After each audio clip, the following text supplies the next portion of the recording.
All right, so for this lesson, we're going to be talking about the stages of the funnel. We've talked about the buyer's journey, and we really went over a thorough detail of what funnels are altogether. Now we're going to talk about the stages of the funnel, and this is very important because your stages of the funnel will align very closely with your buyer's journey. So again, you've got your funnel, and let's think about the buyer's journey again. Awareness, consideration,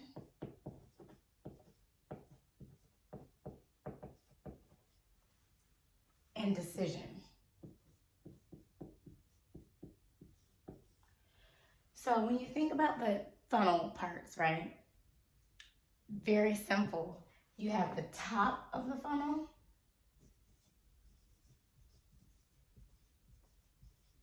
which in the marketing world, you'll hear people say tofu. It's just shortening top of funnel. So tofu, right?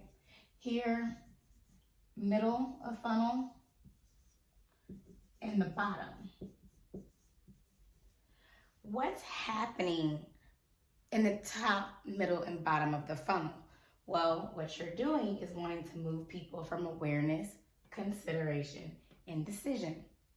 Earlier, we talked about marketing organizations and how their marketing we talked about corporations and how they have a marketing department and a sales department.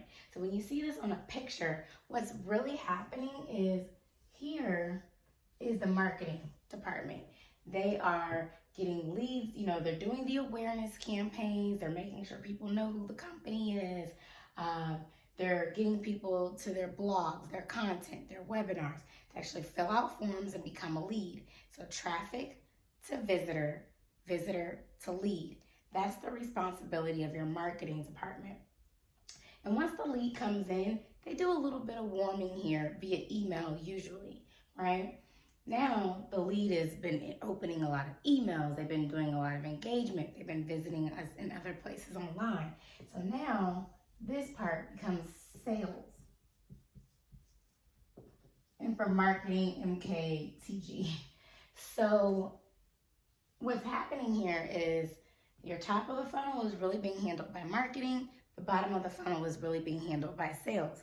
Well, in the digital world that we're in, again, this can be just you with your systems and your software, with your always on ads and your always on funnels, running the function of marketing and sales 24/7.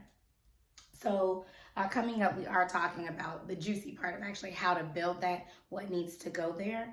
But again, your funnel stages are directly correlating with the buyer's journey.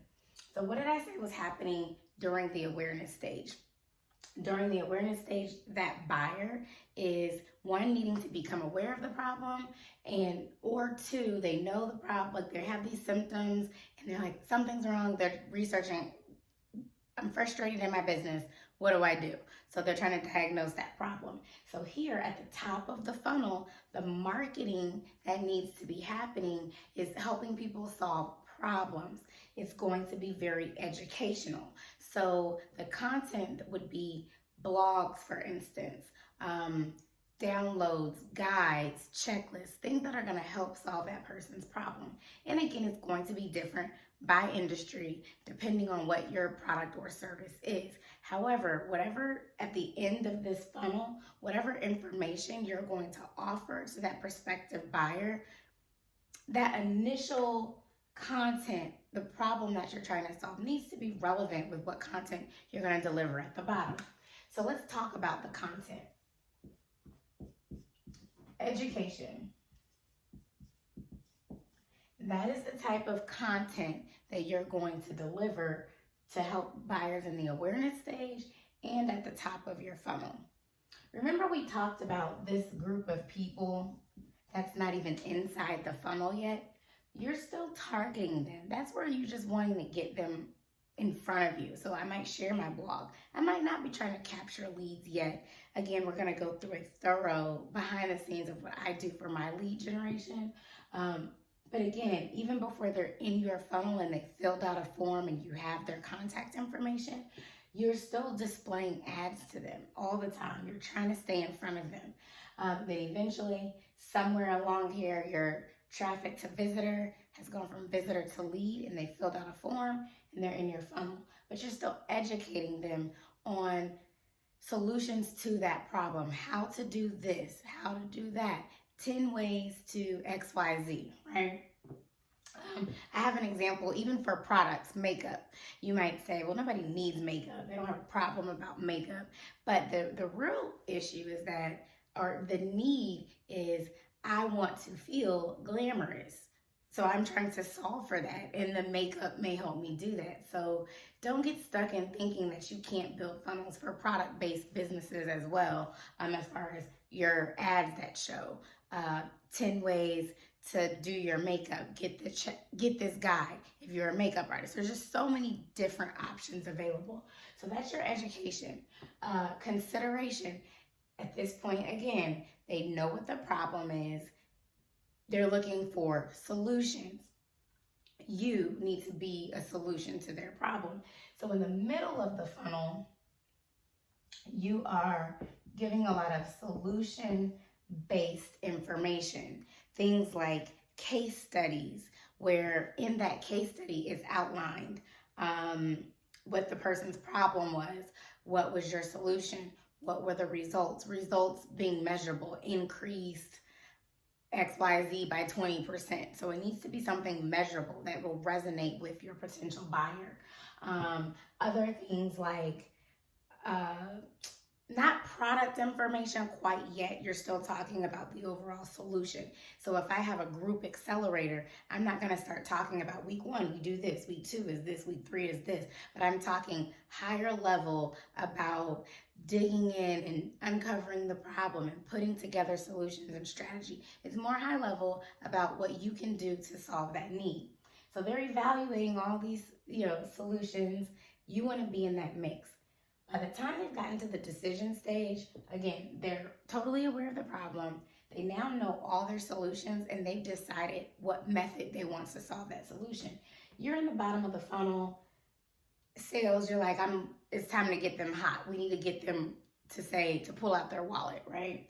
And here, you're going to be saying,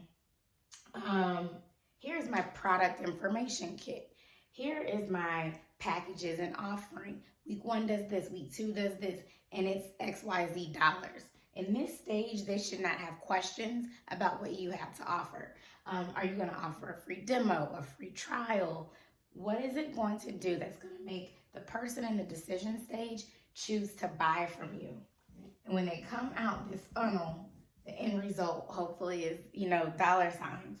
So when I talk about stages of the funnel, I'm really just talking about, is it the top, middle, or bottom? When we're talking about the content you need to deliver during these stages, you have your education content, you have your solution content, and you have your selection content. So if you have any questions, feel free to email me. I know it can be a lot of information, but the slides to go along with this are pretty helpful because it even breaks down at what point, again, traffic to visitor, visitor to lead, and sales is working on turning leads into clients.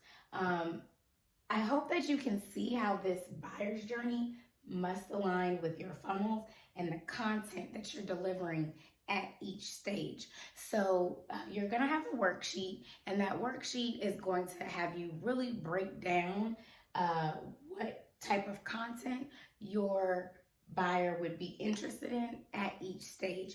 So you're going to really want to build on your target persona sheets that you've already completed, and you're also going to want to build upon the awareness, consideration, and decision buyer's journey target persona sheets you already filled out, because that's going to help you immediately start plugging in what types of content do they want. So if you have any questions, again, feel free to email me. Look forward to seeing you in our next section.